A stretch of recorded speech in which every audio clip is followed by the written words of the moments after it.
This loving husband found himself in serious trouble with ICE. Please watch. My husband may not be a legal American citizen, but he's a human being, and he has rights.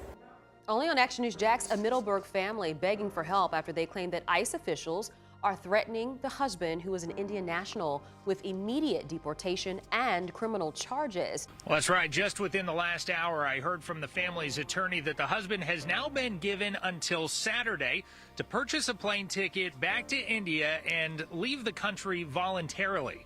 Now, this comes after the family says ICE officials came to their door this morning demanding the husband come out and threatening him with criminal charges and saying they would come back with a warrant when he refused. I cannot leave my kids and my wife here. I can't. Tapan Purohit and his wife Ashley Kennedy Purohit feel they're living a nightmare. Tapan came to America on a J-1 visa in 2011. It expired in 2013. Last year, he married Ashley, and they filed an I-130 marriage petition in hopes of regaining his legal status. I prayed so hard that God would send me a good, kind, loving man that would finally be that piece that was missing in our lives, and he did. Things took a turn last December when Tapan was arrested and charged with resisting an officer without violence, a charge that was ultimately dropped. But over the next few months, he was ordered by ICE to purchase a plane ticket for removal, which he did. According to the family's attorney, they filed a series of emergency motions, hoping to delay his removal to give time for the marriage petition to be processed. His motion to delay his deportation was denied on March 11th, but two of those other motions are still pending.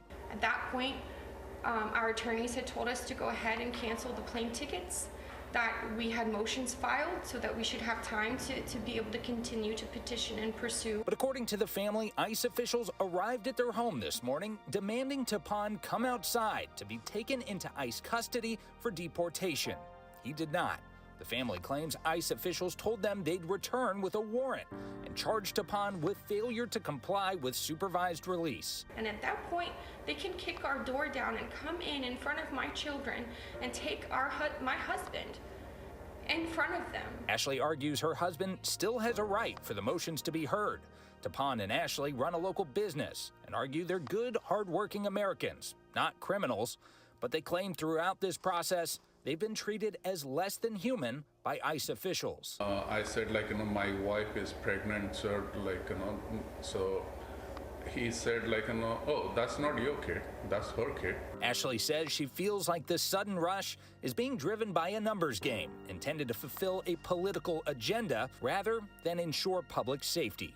It's just another check on the box. We deported 1,001 people today, and Tapan gets to be that 1,001.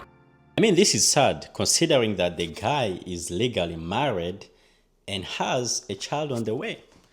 Let's try to be humans for a second and forget about politics. I understand he has overstayed his visa for over a decade, but it's still a sad situation overall. I don't know his situation, but if he was seeking asylum, they can leave your application on pending for over 10 years, just to give you guys the reality of it. And to those who will say that he's been a criminal all this time, it's important to clarify that overstaying your visa is not classified as a crime in the traditional sense. But, however, it is considered a violation of immigration laws. As a result, it can lead to serious consequences, including re-entry bans, deportations, and visa denials. Right? It can also complicate future visa applications and limit your ability to adjust your immigration status. So, however, it's not classified as a crime, if that makes sense. I know it's a little bit complicated, but it's actually not a crime. I highly advise fellow immigrants that if your visa is about to expire or has expired, if you can, it's better to leave the country to avoid complicating future re-entry opportunities. Unless you are in the process of renewing or your lawyer has confirmed that you're in the clear. As I always say, if you have immigration issues, fellow immigrants, please do your best to avoid committing any crimes. as you will be an easy target.